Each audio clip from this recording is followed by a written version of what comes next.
Video में विश्लेषण क्या होगा, हालांकि आप थंबनेल देख के समझ गए होंगे। HDFC small cap mutual fund का परफॉर्मेंस पिछले कुछ साल में अच्छा खासा देखने को मिला है। अभी भी इस म्यूचुअल फंड का डेटा स्ट्रॉन्ग देखने को मिल रहा है, नहीं मिल रहा है। ऐसे आंकड़ों पे हम आज पूरा विश्लेषण करेंगे, जानेंगे कि इस म्यूचुअल फंड का पिछले 10 साल में रिटर्न का कंसिस्टेंसी कैसा है।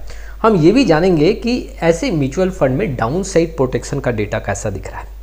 और अभी जो कुछ मंथ में आंकड़ों में गिरावट देखने को मिला है, specially small cap mutual fund में, इसके चलते इस म्यूचुअल फंड पे क्या असर देखने को मिला है। देखो, अगर देखा जाए तो 2023 में स्मॉल कैप म्यूचुअल फंड्स में अच्छा खासा आंकड़ा देखने को मिला। 2023 के बाद 2024 और 25 में हमें आंकड़ों में काफ़ी ज़्यादा मजबूती स्थिति देखने को नहीं मिला और स्मॉल कैप का और मिड कैप का परफॉर्मेंस काफ़ी कमज़ोर देखने को मिला, अगर मैं अदर कैटेगरी के म्यूचुअल फंड से पूरा यहाँ पे कंपेयर करूँ तो। अब कई ऐसे स्मॉल कैप म्यूचुअल फंड हैं जो पिछले 1 साल में नेगेटिव रिटर्न दिए हैं। कई ऐसे स्मॉल कैप म्यूचुअल फंड है जो पिछले 1 साल में डबल डिजिट का रिटर्न दिए हैं। HDFC small cap mutual fund का रिटर्न यहाँ पे मायूस नहीं कर रहा इन्वेस्टर को।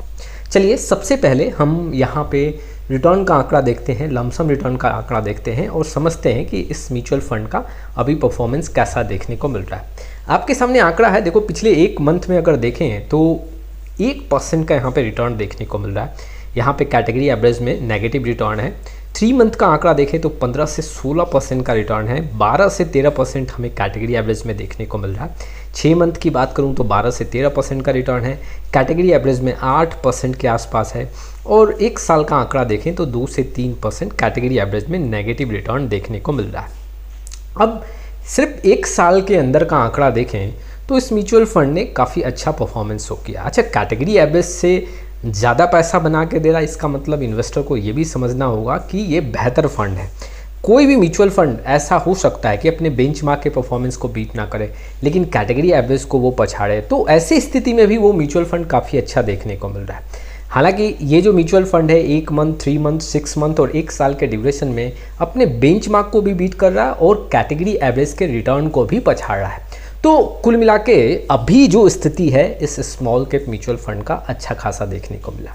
अगर मैं थोड़ा सा लॉन्ग ड्यूरेशन का आंकड़ा देखूं, जैसे 2 साल की बात करूं, तो 2 साल में ये म्यूचुअल फंड अपने कैटेगरी एवरेज को बीट नहीं कर रहा। जैसे कि आप देखोगे 19 से 20% का रिटर्न है, 22% का कैटेगरी एवरेज में रिटर्न है।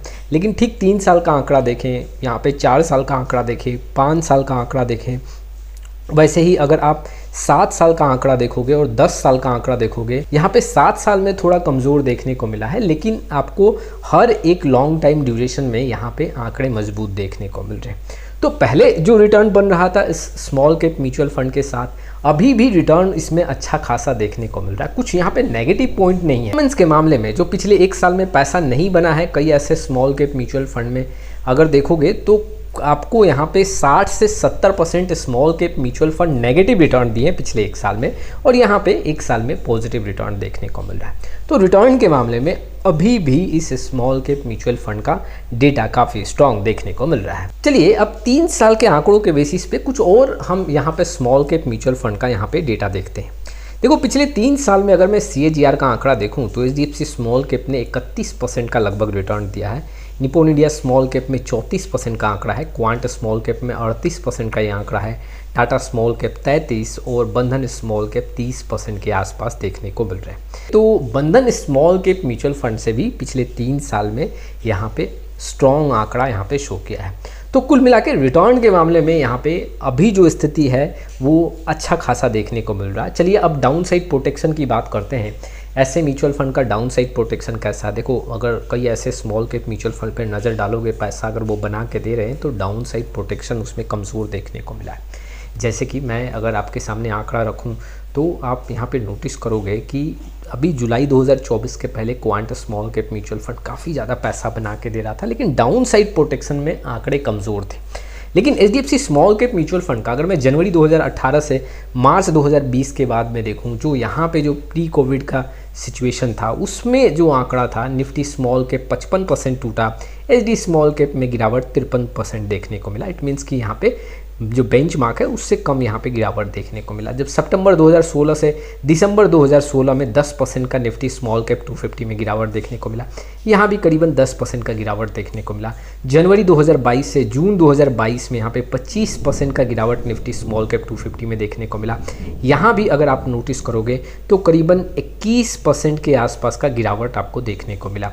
अक्टूबर 2021 से मार्च 2023 के बीच में 24% का गिरावट यहाँ भी निफ्टी स्मॉल कैप 250 में देखने को मिला, जबकि HDFC स्मॉल कैप में यहाँ पे 22% का फॉल देखने को मिला। 2015 फरवरी से लेकर 2016 के बीच में अगर आप देखोगे तो यहाँ पे 20% का गिरावट रहा, लेकिन यहाँ पे HDFC स्मॉल कैप में 19% का सिर्फ गिरावट देखने को मिला।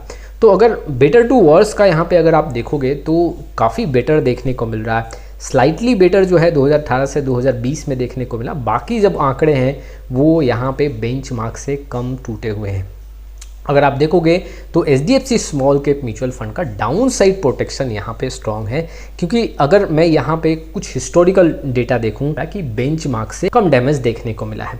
अब देखो रिटर्न भी अच्छा है, डाउन साइड प्रोटेक्शन भी काफ़ी अच्छा देखने को मिल रहा है। ये म्यूचुअल फंड अभी भी काफ़ी स्ट्रॉन्ग डेटा शो कर रहा है, और अगर आपके पोर्टफोलियो में है तो इसके साथ बने रहें, इसमें कोई चेंजेस आपको नहीं करना है। इन्वेस्टर को मैं ये भी बता दूं कि मैं आपको यहाँ पे एडवाइस नहीं कर रहा हूँ कि इस फंड में फोकस ही करो। ये सिर्फ एक म्यूचुअल फंड का रिव्यू था कि वाकई में अभी जो सिचुएशन है, जो स्मॉल कैप में गिरावट देखने को मिल रहा है, क्या HDFC small cap mutual fund का परफॉर्मेंस अभी भी सही है या नहीं है, उसको लेके मैं आपके सामने यहाँ पे इन्फॉर्मेशन शेयर कर रहा हूँ।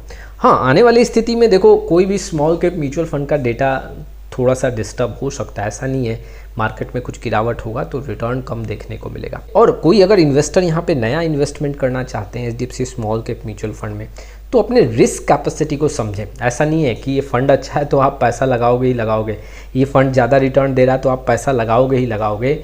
अभी जो सिचुएशन देखने को मिल रहा है इसमें आपको SIP के थ्रू इन्वेस्टमेंट करना चाहिए। स्मॉल कैप काफ़ी ज़्यादा रिस्की होता है, तो इसमें आप SIP के थ्रू करोगे तो एक एवरेजिंग का बेनिफिट मिलेगा, और लंबे समय में जी हाँ नुकसान कम देखने को मिलेगा अगर मार्केट आपके बाइंग प्राइस से नीचे मूव करना स्टार्ट कर देता है तो कुल मिला के अगर मैं काफ़ी समराइज करूं तो HDFC small cap mutual fund का डेटा अभी भी स्ट्रॉन्ग देखने को मिल रहा है।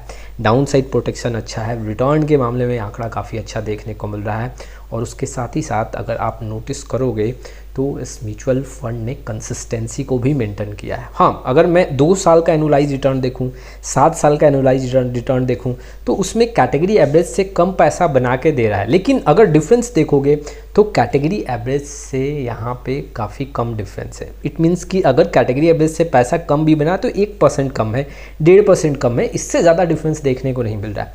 तो ऐसे सिचुएशन पे आपको फंड में कोई यहाँ पे नेगेटिव डिसीजन नहीं लेना चाहिए। तो हाई कंसिस्टेंसी के साथ यहाँ पे strong down side protection, return भी काफ़ी अच्छा खासा देखने को मिल रहा है। आपका क्या राय है, आपके पोर्टफोलियो में क्या ये म्यूचुअल फंड है? ज़रूर कमेंट बॉक्स में अपना रिप्लाई दें। आज के लिए बस इतना ही, फिर मिलेंगे एक नए वीडियो के साथ। लेकिन कई ऐसे म्यूचुअल फंड इन्वेस्टर हैं जिनको पोर्टफोलियो रिव्यू और डिज़ाइन को लेकर प्रॉब्लम है। डिस्क्रिप्शन बॉक्स में आए, डिटेल चेक करें और व्हाट्सअप नंबर के थ्रू हमारे साथ जुड़ सकते हैं। आज के लिए बस इतना ही, फिर मिलेंगे एक नए वीडियो के साथ। तब तक के लिए जय हिंद, जय भारत।